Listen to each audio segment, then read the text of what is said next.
Good afternoon, everybody. My name is Donna Feazell, and I'm your host of Donna's Edge Talk Show, where truth matters. Thank you so much for watching every day, Monday through Friday, from 1 to 1, beginning at 1 p.m. Central Time. Remember that. You can find us on all kinds of social media sites, Facebook, the whole works. You can also find us on television, channel 182 on Charter Communications Abundant Television, found on Roku, Apple TV, and Amazon Fire. Don't forget the podcast on thenewscasters.com, and also you can find us on the radio at iacradio.media, where we are now Fox News affiliates, and very grateful for that as well. So glad we're able to offer all these opportunities for you to watch and listen and hear the truth as it is spoken. I have Alan Mendenhall, who's been a friend for many years. He's a brand new papa, and so proud of that little baby. Won't let you sleep though. Not much. But you know how it is. Before you know it, they'll be grown up and out of the house and on the way to college. So Even remember when the others were infants. I remember bits and pieces, bottle feeds and stuff like that, but the waking up constantly has been blocked out of the memory. Absolutely. Well, we're in a new area, a new age right now. And as a matter of fact, you and I were talking, we always have a show before the show. And so we were talking about how I almost feel a little guilty. All of my sponsors, I charge them money to be on the show, and I really don't have to do a whole lot of work. I mean, the news just comes at me like that. But we have a good free-flowing conversation, and Yeah. we don't work at it or prepare for it. We just sort of let the camera come on and do our thing. And I love it that way. Oh, and that's why we get the good response we get, is people really do like that. It's like the real thing. Yeah, it's or not as we say here, it's the real thing.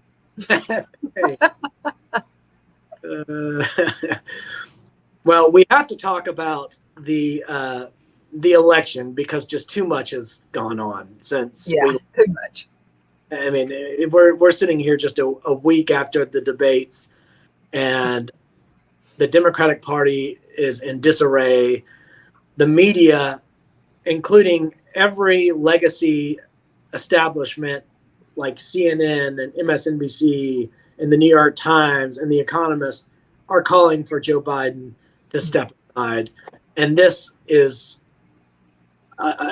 amazing to me. I never thought we would be there. I mean, I think if Biden drops out before the August 19th Democratic National Convention, then they can choose a new nominee on the floor. But it seems as though this week, I guess we're sitting here on Tuesday, yesterday and today, Biden has made it imminently clear that he has no intention of stepping aside whatsoever, that he considers himself the nominee, and he's going to fight until the end.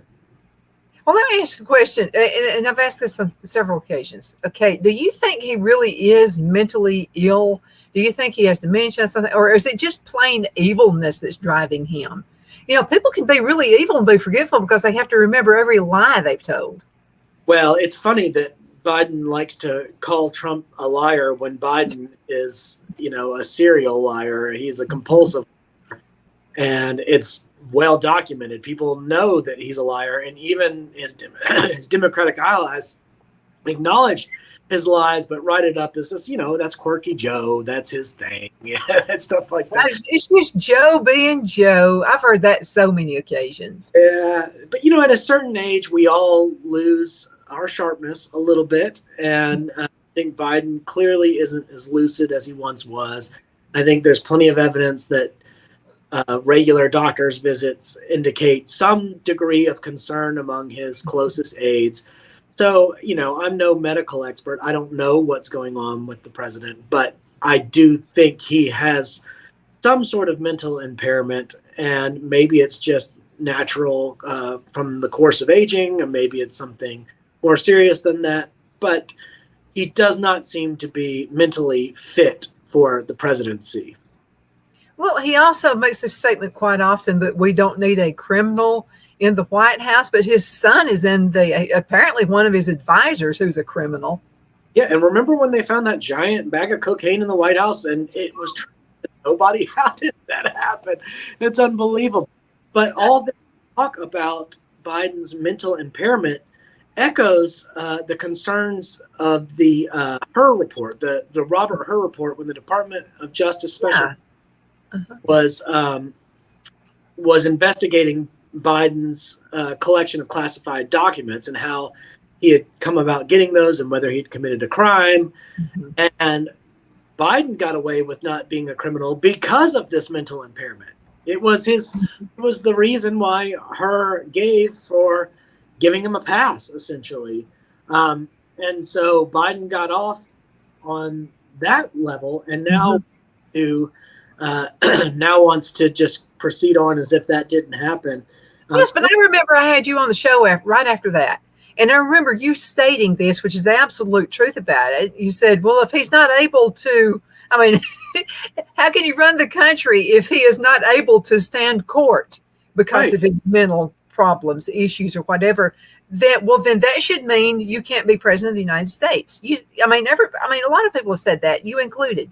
Yeah, and it was really a good time. Right now, Biden and his supporters have sort of swept that report under the rug as if it didn't happen.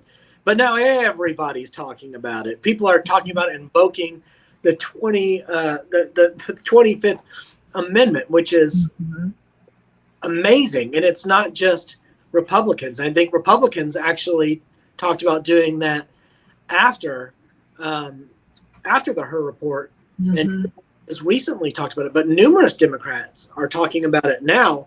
And what that would require would be the vice president and then 15 principal officers of Biden's cabinet could give a written declaration that the president is unable to discharge the duties of his office. Mm-hmm. And that would be sent to the Speaker of the House and the President of the Senate. And at that point, the president could try to veto, but before he vetoes, the vice president immediately assumes the powers of the presidency according to the 25th Amendment. Ouch. I would hate for that to happen. I don't know if she is even worse than he is. I mean, looking at the polls earlier, I don't follow the polls like every day, but before I come on this show, I usually glance at them. And Trump polls, I mean, he's polling well against Biden, but he's also polling well against Harris. So even if there were to be a substitution, if Harris were to become the nominee, Trump's still drumming her in the polls as well, including in the swing states. So, it's looking really good for Trump, but November's a long way away. Yeah, I still don't trust it though, because I think they're probably somewhere they're working on it. It may not be the same way they stole it the last time, but they're working on something. Well, every election has some level of fraud, and the question is, how extensive is the fraud? And that's a very difficult thing to prove because, as always, when you're trying to prove a negative or prove something that is by design unprovable, things become difficult. It's like trying to prove spies exist. Well, spies exist among us. Well, spies are by their job required to be unidentifiable. So how do you prove it? I mean, it's a very difficult thing to prove. So, I don't know. I have no scientific, empirical, quantitative way of knowing what exactly happened in the election. I'm sure there were shenanigans. I'm sure that shenanigans are being planned. I think that's common in all elections. I do think it's going to become more and more difficult to pull things off as technology becomes stronger and more capable, because we'll have more surveillance footage. We'll have electronic voting systems. We'll have voter ID requirements, ideally stronger voter ID requirements, because after all, we are a country. It's a country made up of citizens, and citizenship involves a privilege to vote. It's not a right. It is a privilege to vote. Right? We use this term right as if you're sort of endowed by your creator with inalienable rights. Well, you're not endowed with those to vote in the United States of America, unless you're a citizen. We have birthright citizenship. So there is that right for people that are born in the United States, but that doesn't mean that human beings as a class necessarily have some right to vote in American elections. That is something for citizens. And, in America, you don't have to take a test to be a citizen. You don't have to be a member of the nobility or the aristocracy to be a citizen. you can just be born here. That's all it takes. That's amazing. And so it's something that we shouldn't take for granted, and we should, when we vote, take our votes very seriously. I think so too. But I'm remembering Kamala was talking about Kamala, however you pronounce her name. So she was talking about people, and I really laughed at this one. So she was talking about people who don't have a Kinko's on, in their town. They live out in rural. I live in a rural area, for goodness sakes, and I have voter ID. What she was talking of, you can't. Okay, less than 900 people in the town I live in. You can't get much more rural than that. But I have voter ID. I mean, I have so the crazy thing about it is, even with her argument on that, okay, well, we have cars. We don't have subsystems like you have in New York and DC and all that kind of stuff. How do you think we get around we have cars. We don't ride bicycles and walk everywhere we go. So we have to have a driver's license in order. Even though we live in the country, we do have to have a document, a card, a driver's license, non-driver's license, or whatever. And in the state of Alabama, John Merrill made it to where people actually come to your house and help you out to get a voter ID. So I don't understand her argument at all. Well, it reveals a paternalistic condescension towards people in rural America, and a fun understanding about how they actually suggests that she's very chauvinistic and very out of touch with what life is like for ordinary Americans. You and I sit here in rural Alabama, and we have all the comforts that we need. Everyone has cell phones. We're not running around, barefoot to work, begging for food. Obviously, you and I have jobs, and there is real poverty in areas right around us. But to treat us as if we're a bunch of ignorant bumpkins that aren't capable of going to get a driver's license or an identification card of some form is really the height of arrogance.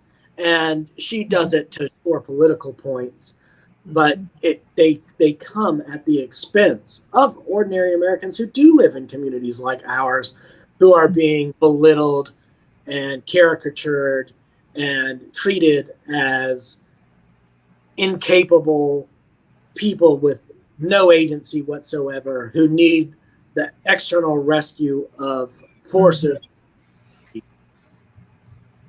We have the internet here as well. I don't know if she knows that or not, but we do have the internet. So, yeah. Believe it or not.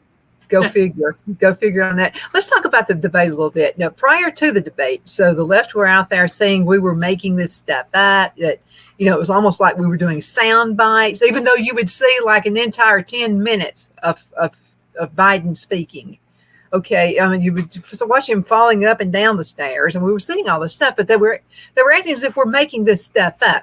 Okay. So we had Biden got his way on where it was CNN. It was not. No, it wasn't CNN. He's in Georgia, everywhere he wanted to be. Every little thing he wanted, he got his way on it, and he still failed it. Yes. So, what was your takeaway? What was the thing that really just kind of stays with you? It sticks with you that he may have said during the debate. It was the golf debate. I've been waiting my entire life to see two presidential candidates go at it about their golf handicap and who would win. And by the way, the idea that Joe Biden is a 6 handicap is laughable. That is very laughable. I've seen Trump play enough golf on video to know that he is a good player, especially relative to players his age, and he's got a decent swing and he plays a lot. I have seen some video footage of Biden hitting golf balls that has been released since the debate, and there's no way Biden's a 35 handicap. I mean, he's got no skill whatsoever, and it's laughable that he would throw probably the biggest lie of all lies in that debate was that he was down to a 6 handicap. That's absurd. Now, I did log into the USGA's GIN that keeps track of the handicap and looked up both candidates and the scores that they had entered, and just to see, and they both matched the handicaps that they claimed.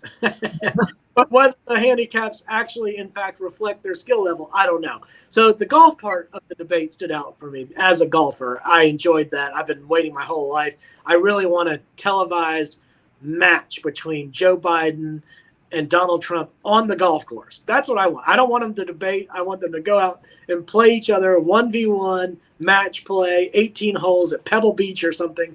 That'd be great. We won't see that.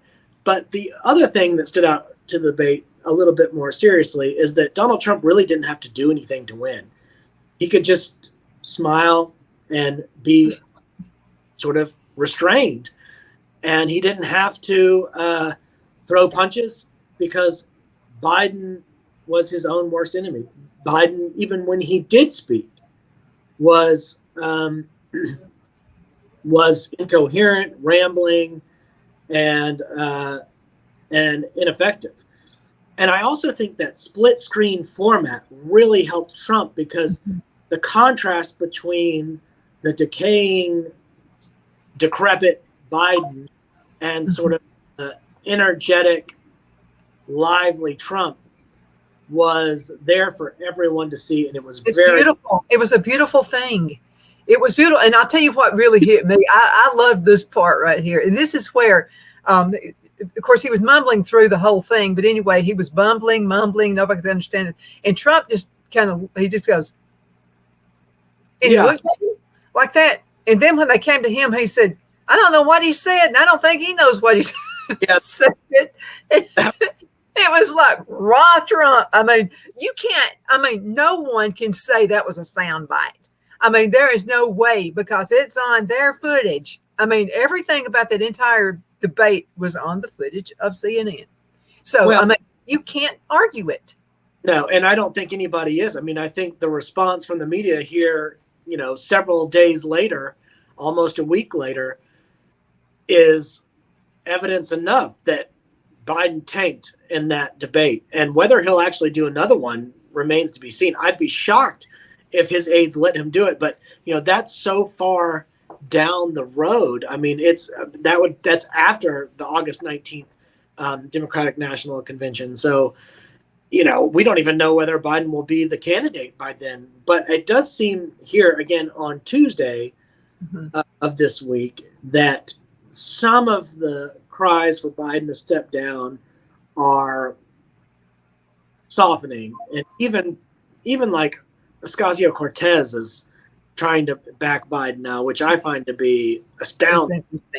But the drumbeat from the media is what I think will really push the political candidates because they are so beholden to media and reputation and image, and Biden continues to trail behind Trump in the polls. And you can say all you want that I don't trust polls, and I don't think the polls are either. But if anything, I think that reality favors Trump because the polls are, if they are rigged, so to speak, not a term I like, but they are biased in some way, probably if who's doing most of the polls, they're going to be biased in favor of Biden, not Trump. So that would only mean that Trump could be more ahead. That's what I think. Which is what happened. I think it's way higher than that. Yeah, remember with Hillary Clinton going into the night of the election, Hillary looked so sound in the polls, it looked as though she was going to run away with it, and the polls were wrong. And if that were the case, if they were as equally as wrong this time as they were that time, then Trump really, really far ahead. Well, and let me mention this too about the debate. So, and I've been thinking about this a lot. You remember, and you and I have talked about this. We've known each other this long. The debate between Romney and Obama. Between those two, you remember that first debate? I mean, Romney was all over it. I mean, he was just like using Obama for a punching bag. He did a great first debate, but then he had been told by the people in control, you need to hold back. This is Obama's game. So the second debate, Obama was beating the daylights out of him. So do you think we can see a rematch like that? Do you think? I think that's what the Biden camp is hoping for. The Biden that showed up for the State of the Union. Now, I was surprised when Biden gave a State of the Union that he was a little less weekend at Bernie's. It was like somebody injected him with some steroids and but it was a little too much, though. It seemed like too good to be true. Yeah, that was suspicious. Somebody pulled the string and the words just came out, Yeah. But that's not the Biden who showed up at the debate. And I just, when the more Biden speaks, and he's telling people that his body's fine. It's just my brain, like as if that's a legitimate excuse. I mean, he's digging himself deeper and deeper into a hole. And I just don't see, I mean, I think he's in a state of decline. There's no way to reinvigorate him. I don't think you can. And I have a lot of friends who are in the medical world, and they tell me the same thing over and over again. They talk about people who are addicted to drugs. And the first time they take something, whatever it is, they'll get this extreme high, but they never get that again. And they have to continue taking more and more drugs to get that initial high they had, and eventually the OD. So that could be a possibility with him too. I mean, they're probably pumping so much into that could kill him. I mean, he could OD on everything they're giving him. He allegedly had however many days, 10 days or something at Camp David to rest before the debate, was still trying to claim jet lag as an excuse. That was funny. Excuse and all these things. How could you have jet lag when you were at Camp David that long doing nothing? And doing nothing but preparing. Well, apparently he didn't prepare because it didn't work.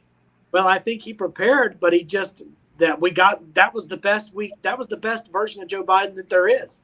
That was Joe Biden prepared. That's the frightening thing. That's the man who's running the country. That's the one we've seen.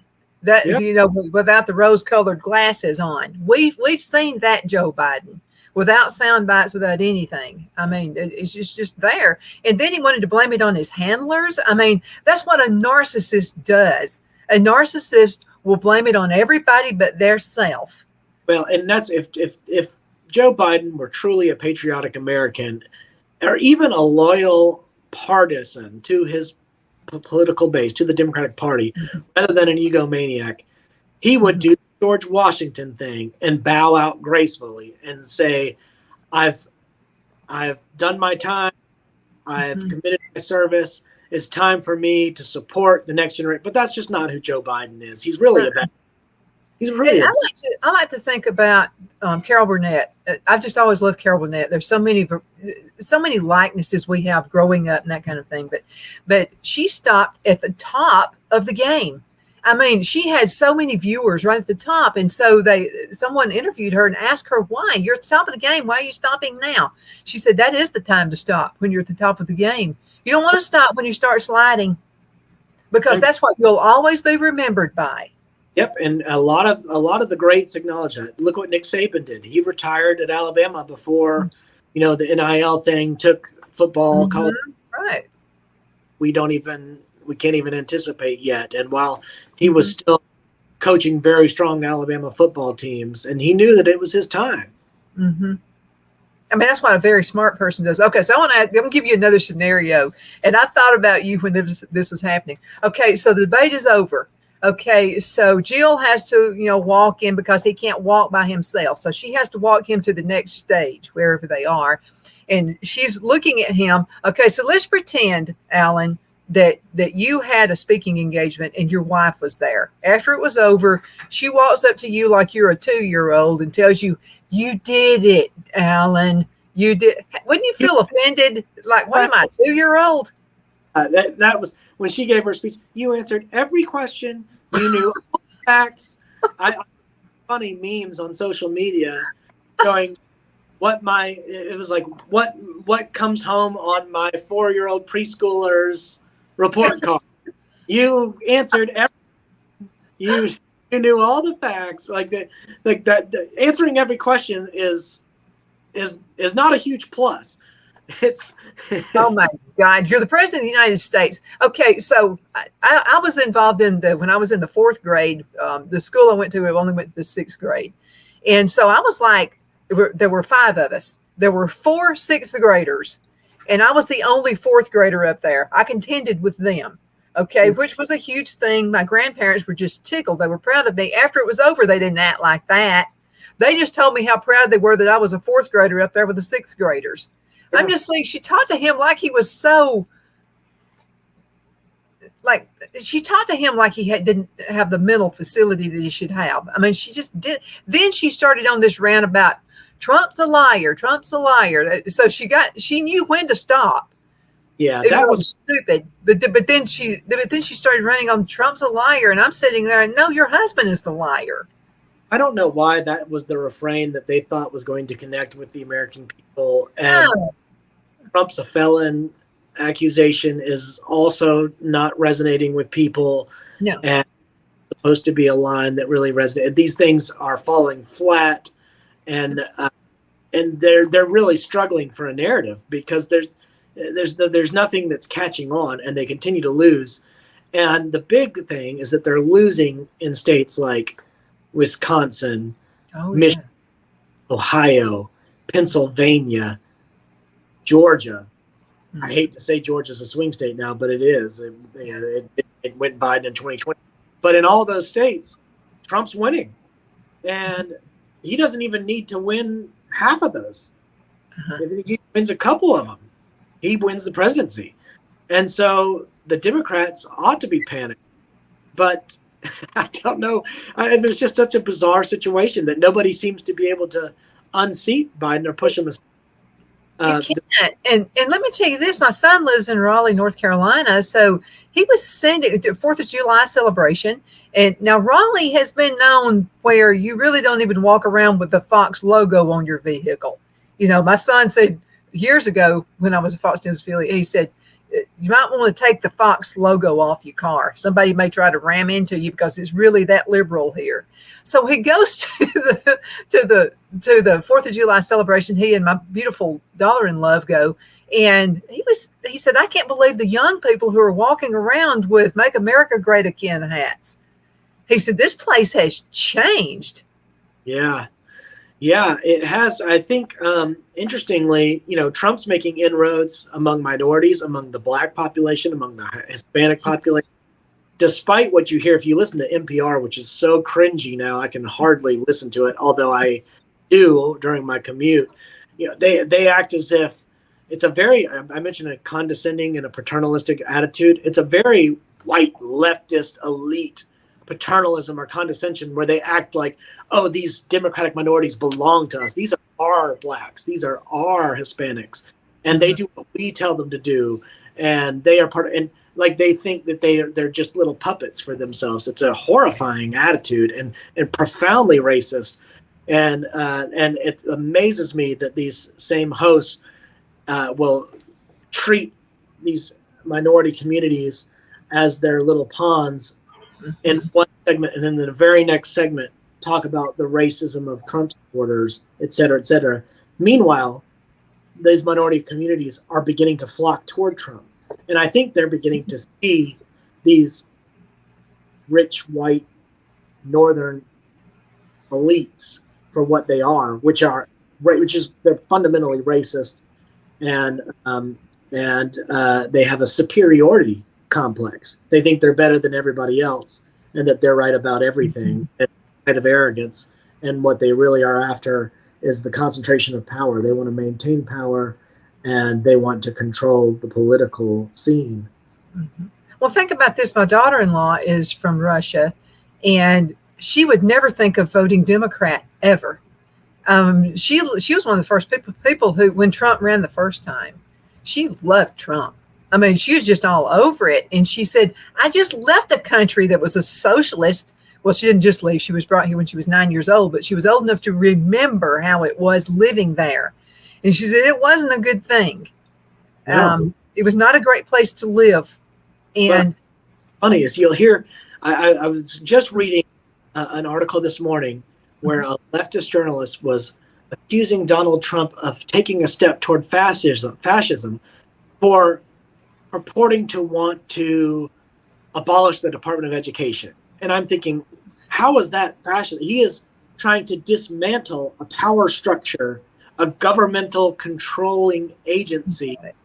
Mm-hmm. And the opposite. He's trying to undo, if anything, something that has already been a movement toward fascism. And he's trying to undo that, not institute fascism. It's a weird. I mean, these people, they accuse Trump of all these things, these labels, fascism, just hoping that they'll stick, because all they're trying to do is drum up people. They're trying to mobilize support, and they think the ignorant masses will follow their lead and believe what they say and mobilize themselves into some sort of concerted action against Donald Trump. But I'm telling you, the American people are a lot smarter than Yes, they are. elites. And I got to say this too. Jesse Waters, is on Fox News, and I love to listen to him. And so I was listening to him this morning, and he was talking about during the 4th of July celebrations, there were college students out on the beach, whatever you said. He was out there interviewing people, asking them simple questions. How old is the United States? There were people who were saying 400 and 500 and 600 years, college students. And then he asked a few people, who was the first president of the United States?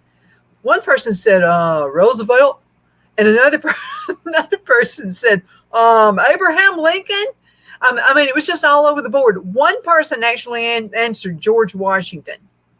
That's amazing. So he's just naming, in what war? I mean, he's naming all the wars, and which I mean, I think the educational system needs to be dismantled, because if we have college students who are coming out of high school, they're going into college, and this is what they think, yeah, it needs a makeover.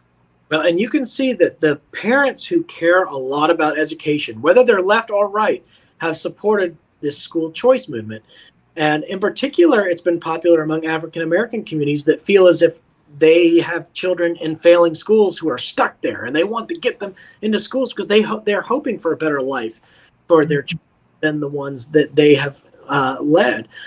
And also, since the pandemic, you've seen an explosion of I'll call it non-traditional schooling, whether it's homeschooling. I love homeschoolers. My children go to a classical Christian school that's ACCS. My son did. Mm-hmm. And the education is just so much better at these schools, and you don't have to deal with sort of the nonsensical politicization of the classroom. Mm-hmm. There are people that say, oh, if you study the ancient Greeks and the Romans and Shakespeare and Ben Jonson and the Enlightenment and the Renaissance and the Baroque period, oh, this is all just Western Civ, and Western Civ is inherently racist. That's absurd. That's absolutely absurd. How could you not study sort of the foundational civilizational movements, politics, philosophies, and texts that have shaped human experience? I mean, I agree that we should study Chinese civilization as well, or Indian civilization, or any sort of Far East, Near East, whatever. Those are valuable. Those are valuable areas of study as well. But we are in the Western world. We are the United States of America. We were a former British colony, and we have European roots, and so how could you not study those things? It would be absurd not to. It's insane. Alan, we're going to have to go into a commercial break. We're just a little bit behind, but before we go into a break, you are an author, you're a speaker. Let's talk about how can folks find your books, and how is the new book coming out?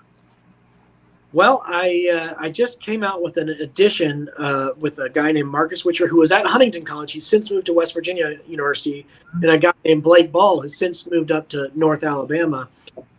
And it's an edited collection on previous speeches from the Philadelphia Society meetings, and it's conversations on conservatism. It's the second volume in a series. I was not part of the first volume. I was part of the second volume. And then, of course, my novel, A Glooming Peace This Morning, is the most recent book that I solo authored, and my first novel, my only novel to date. And it's doing well. It's still selling well. I got a note just yesterday from a stranger who was 20 pages in and took the time to shoot me an email and say how much he was enjoying it. And that was very gratifying, and I felt really good. So I'm pleased with that book and pleased with the reception that it has generated. It's doing great. You can find it on Amazon. And you also have a website. Yeah, my website is www.alanmendenhall.com. I know my name's right up there on the screen, so I don't have to spell it out for anyone. But my books are there, links to my writing and other material right up there on the website. It's fabulous. Let's go into a commercial break. We're going to be right back in just a few minutes. Everybody hang in there. Twin City Used Car Sales has been serving drivers in the Northeast Alabama area for years with a quality selection of late model used cars, SUVs, and pickup trucks. On top of our extensive selection and competitive prices, we offer professional auto financing services for used car buyers of all credit levels.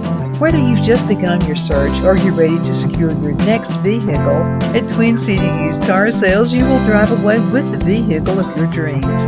The sales and finance staff at Twin City Used Car Sales looks forward to serving you, and you can apply for financing online before your visit to our used dealership in Gadsden, Alabama.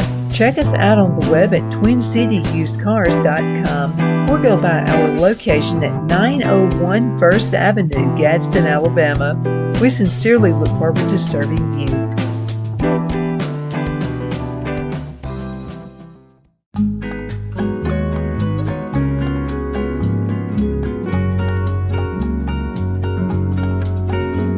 At Lamone's Mexican Restaurant, located in Henniger, Alabama, and voted Best Mexican Restaurant of DeKalb County, Alabama 2020, we're here to serve you with authentic Mexican cuisine. Order easily online by going to lamonsmex.com or call 256-657-3999 to place your order.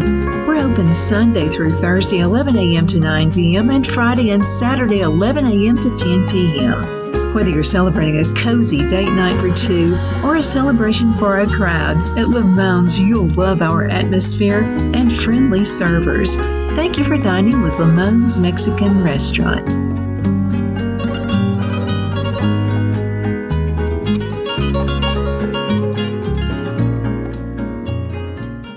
At Liberty Bank, we're all about community. Whether it's to help with a charity fundraiser or help families in need, toys at Christmas, or a local football team, we're here for you. You see, we realize the importance of family. Sometimes it's to build a new home or necessary home repairs. We're here for you. If you like the feel of a small town bank with all the conveniences of a big city bank, we're here to serve you. You will find us at any of our convenient locations in DeKalb, Marshall, Etowah, and Blount counties in North Alabama. You can call and speak with any of our friendly staff at 256-659-2175 or check us out on the web at libertybankal.com. And thank you for your support of our community. Member FDIC Equal Housing Lender.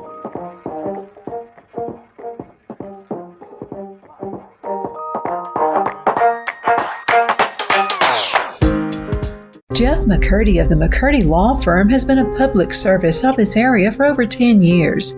McCurdy, a member of the Henniger City Council, serves as prosecutor for the town of Sylvania and was named public defender for the city of Rainsville.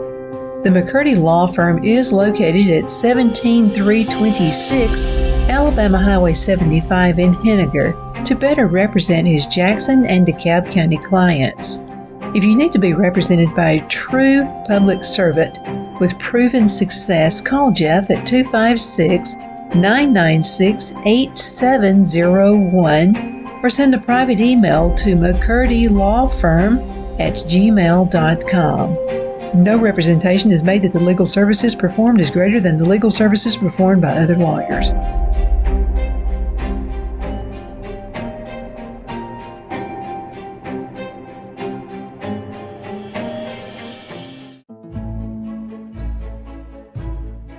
The Hatter Cafe and Country Inn is nestled in the northeast corner of Alabama the Beautiful in the delightful town of Mentone. We're located on top of scenic Lookout Mountain near Little River and DeSoto State Park and located only 5 minutes from shopping and restaurants. There is also a nearby community walking path and golf course. We welcome everyone through the doors and we are committed to outstanding service for all guests. At the Hatter Cafe and Country Inn, we invite people from all walks of life to come and get away from it all, enjoy the open spaces, treetop views, fresh, clean air, and experience Southern hospitality at its finest. We look forward to hosting you. To reserve a special event, or if you would love a special getaway at the Country Inn, you can call us at 256-634-2018. Good afternoon, everybody. My name is Donna, and I am your host of Donna's Edge Talk Show, where truth matters. And that's why we have Alan Mendenhall on the show. And I mean, I would have him on every single day if he could do it. He's such a busy, busy guy. I know with the college and everything. What's going on with the college? Oh gosh, well, right now I'm preparing for classes in the fall. I'm teaching business law. We run the Free Enterprise Scholars Program, and we're putting together the curriculum for that. And we're always planning events. We're going to host an event on ESG, the Environmental, Social, and Governance Investing, in October. And that will be a big event that will require quite a bit of planning. Absolutely. Yeah, a lot of great things going on. Let's talk about the economy. There are some people that will tell me, now, I don't know why you're fussing about the economy. The Biden economy is a good thing. But I'm just kind of seeing a difference in the economy versus when Trump was president of the United States, to me. Yeah. And of course, if you're a Biden supporter, you have to claim that the economy is doing well because that's what you're supposed to do in order to play politics. But the reality is we're still dealing with the lingering inflation. It may have peaked in 2022, but maybe not. Maybe it's wasn't transitory inflation after all. Maybe it's pretty permanent inflation. We still have high interest rates and all the effects of that, such as high housing costs, and people are not buying homes. People are putting off home buying, in particular, young people, and they are delaying marriage. They are, and not just delaying marriage, they're moving in with one another and having children out of wedlock, and a lot of sort of social maladies are coming out of the economy. There's still global supply chain issues left over from the pandemic. Geopolitical tensions are pretty rough. We have strained relations with Russia and China and anybody who does business with Russia and China. We have the Israel-Palestine conflict going on. We have issues with NATO, and the EU is pushing ESG on the United States, and so is the United Nations, in ways that most ordinary Americans don't like. We have labor market challenges. There's a shift to remote work, and places like restaurants are having difficulty hiring people that will come in. We have high energy prices, in part because of ESG, which I mentioned earlier. Our national debt's up to $34 trillion. I mean, I don't know when should I stop? I mean, what planet are these people living on? Okay, if you have a young couple, okay, my son and daughter-in-law, I told you that story, how they bought a house, put it on 30-year, had a goal set, paid it off in 10 years, less than 10 years, and made double and triple payments, actually saved over $100,000 in interest. The problem is it was a lower interest rate then. The problem now is the higher interest rates. So is this a buyer? Is this a cash market type deal going on now with home buying? Well, on the cash point, yes, it's still a great time to have money in cash. If you put your money in savings or in a money market, you're getting great returns on interest. It's a great time for that. I see a lot of different claims about housing, whether it's a buyer's market or seller's market. Obviously, if you're buying, you have high interest rates. It does seem as buying has slowed down quite a bit. When during the COVID era, when interest rates were at near zero and COVID stimulus money was just being thrown about, then there was a lot of home buying, and it did accelerate the whole point of those things. But it has slowed down since then. But then again, it sort of depends where you are in the country. I know in Auburn, Alabama, which has been booming for several years, it is currently actually a buyer's market because there are so many houses on the market, including my own. My house is for sale, and there are 167 houses listed between $450 and $750 in Auburn right now. And so I'm competing with 167 houses, and I have a house on a golf course with a beautiful view, but it's very difficult to find a good buyer when there's so much new construction. People can, and my house is 7 years old, which is not old. It's a new house.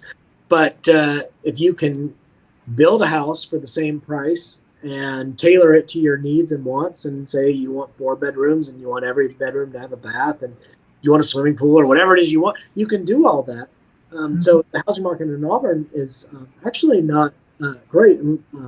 Not great as if you're a seller right now, but because the prices are plummeting back down to kind of normal levels, it's a great buy in a place like Auburn.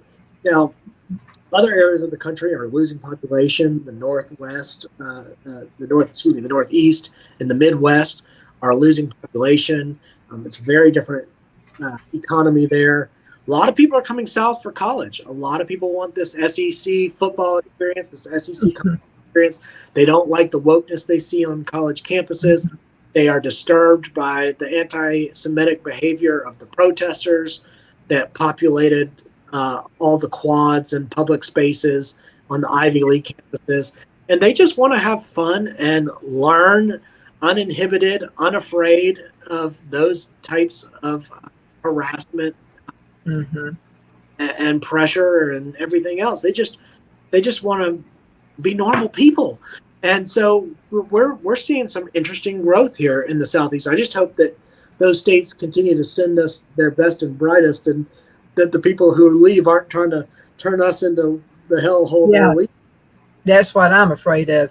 But then another scenario is maybe you have older people who are moving, and I think cash is king. I think you can make someone an offer, and they're more likely going to settle for it if it's lower, rather than a young person trying to come in, and with no credit, and having to pay these high interest rates. That's got to be tough on young people buying a home. It's a tough time for young people, in part because of the astronomical cost of higher education. For so many decades, the ready availability of federal student loan money caused universities to just hike tuition prices, because they could jack up tuition prices X percent every year, and going to just keep subsidizing that tuition.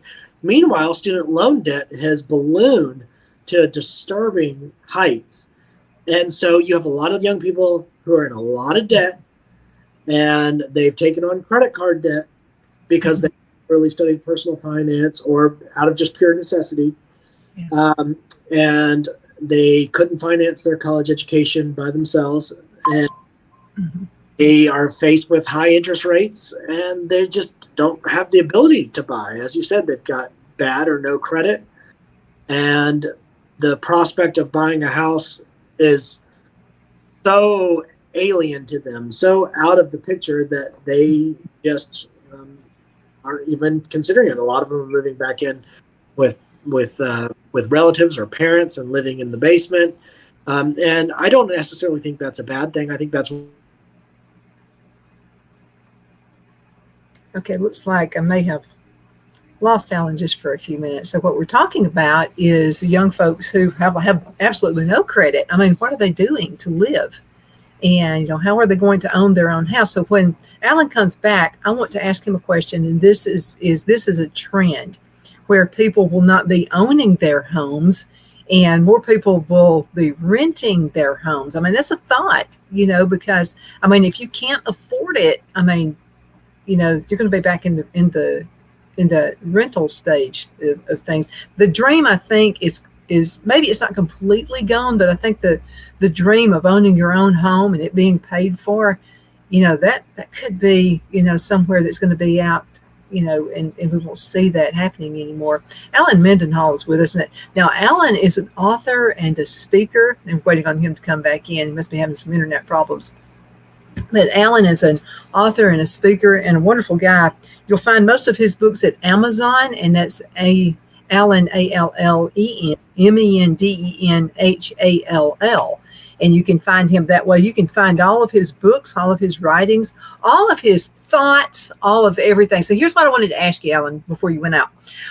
So is this a trend we're seeing with young people? The American dream, owning your own home, is that fading away? Will more people be renting instead of buying?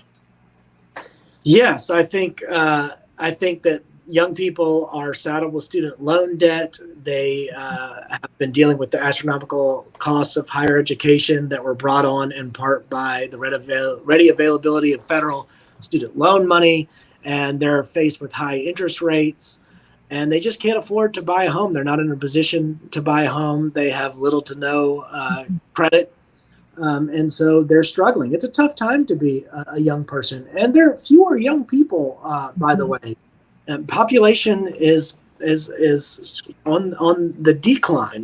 The sort of proverbial enrollment cliff is 2025. That's been anticipated now for almost a decade. People have been talking about how there are not going to be enough 18-year-olds to populate a freshman class anymore. So it'll be interesting to see, how all this plays out in the next 10 years or so. Absolutely. So many things happening, but let's get back to Trump. I want to ask you this question before we go as well. Who do you think Trump is going to have as his running mate? I'm so glad you asked me about that. You knew I was going to. Yeah. I didn't know you were going to, but it's an interesting question. I sort of buy into the media accounts that say he's narrowed it down to two choices, and they're J.D. Vance, the senator from Ohio, and Doug Burgum, who is the 33rd governor of North Dakota. I think that's correct. The other two that you hear named are Marco Rubio and Tim Scott, but I believe the reports at this point that say he's down to those two. They're both Trump loyalists, but they also check a lot of the boxes for Trump in terms of supporting his immigration policies, which are central to his campaign now. They're sort of more with him on trade, which is a big issue for Trump. They are hawkish on China, which is big for Trump. And they represent, I guess, J.D. Vance is more of a swing state, although I think Trump has Ohio in the bag and crazy.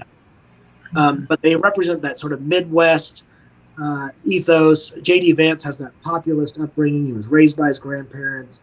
That Hillbilly Elegy memoir he wrote details his sort of Rust Belt background. Doug Burgum is different in the sense that he is maybe one of the wealthiest governors. He's got a net worth of probably more than $100 million. A lot. Highly successful, highly wealthy businessman. Trump tends to like those types, and so I suspect it will be one of those two. Now, if I had to bet between those two, I don't know which one it would be, because they're both the same and different at the same time. Yeah, and in terms of that both of them I think are successful. And I've always said this: if I have a financial person, I want that person to be the richest person in town, because that person is going to give me great advice. They're going to think about things on my terms.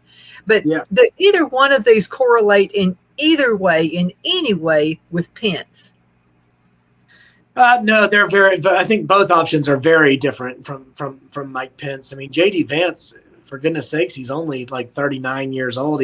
He's younger than I am, and that's different. They both have experience in tech.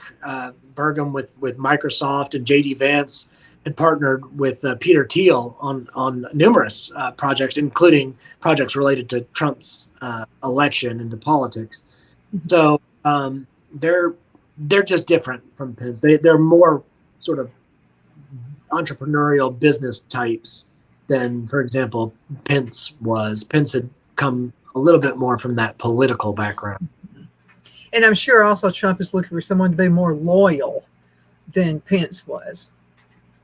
Yeah, and J.D. Vance used to be a never Trumper back in 2016, 2017. And I think he started changing his tune in 2018. And started coming around to Trump's side, and since then has been a vocal proponent of Trump. Trump endorsed J.D. Vance in his election. I mean, J.D. Vance has only held office since January 2023. He hasn't been a politician for very long, but I think that relationship right now is a very strong one. Well, what's appealing to me is someone who is not an establishment, someone who has their entire life, like Biden, has he ever worked anywhere? I mean, the only place he's only been in office, he's serving the people, serving himself, I would say. It's amazing how many of those Democratic politicians are serving the people and hold office their entire lives with the salary they have, and somehow end up being mega multi-millionaire. Well, wait a second. I thought this was public. So where's this money coming from? I don't know. I know a lot of people who work for the soup kitchen, places like that. That's a person who serves, or maybe someone who was in, the military. I would say that person is a servant. And I wanted to mention this to you. I saw a video. Remember the video a long time ago, several years ago, when Obama was president, and he's walking down from the plane. He has a cup in his hand, the military guy standing right there, and he salutes with his cup. You remember that one? That one made me mad. Okay, so I saw one of Trump. And so there's a military guy standing there. He's getting on the plane. His hat had fallen off. Well, you're not supposed to go run for your hat when the president is. That's just the way it is. Trump actually goes, picks up the hat, and puts it on the guy's head. Oh, how about that? No, I haven't seen that. I like. I'll send it to you. I'd love to see it. Mm-hmm. That is the kind of person you want to be your president, in my opinion. Yep, it is, especially given the options we have. Okay, 1 minute left before we have to leave. What would you like to tell the folks before we go? Well, I'd like to tell them just in final, we just celebrated the 4th of July, and 2026 is just around the corner, which is the semi-quincentennial of the Declaration of Independence. And it's not too early to start celebrating it. I think it's a great time to be an American. I think it's time to embrace patriotism. I think we're about to see a sea change in American culture and politics. And the next 4 or 5 years are going to be really exciting and formative and transitional. I think so too. Alan, thank you so much for being with me today. It's always a pleasure. Hang around so we can get you on the books for next month, okay? And thank you guys so much for watching. It's always such a pleasure to be with you every single day, beginning at 1 p.m. Central Time now. Can't wait to see you next time. Hope you have a wonderful, super duper awesome rest of the day. My Towels solved a problem that we've all had with towels. You go into the stores and they feel lotiony and soft, but then you get them home and they wind dry you. That's why I made My Towels. They actually work, they're soft, and they absorb. And now I'm excited to announce 2 brand new lines of My Towels. What makes them the best towels ever is they're now made with 100% long staple Shapir cotton.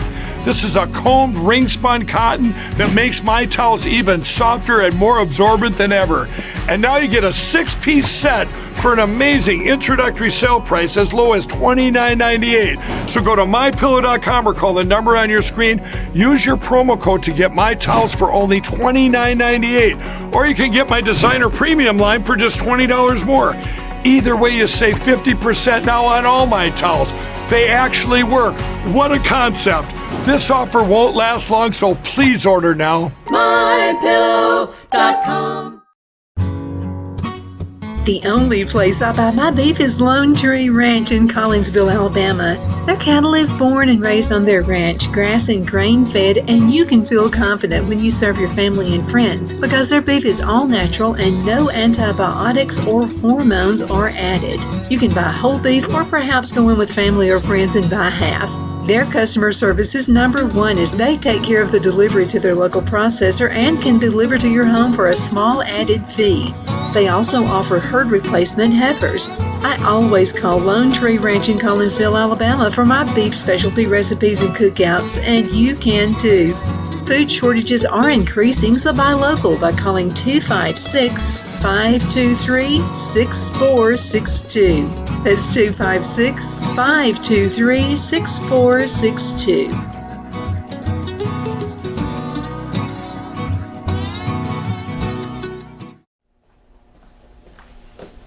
Are you ready? We all wonder what tomorrow will bring, but the future lays itself at the feet of the prepared and surrenders to the will of the persistent. It's not easy, but today shapes you so you can shape tomorrow. With Northeast Alabama Community College, when the future asks if you're ready, you can answer. Yes. Begin your future at Northeast Alabama Community College.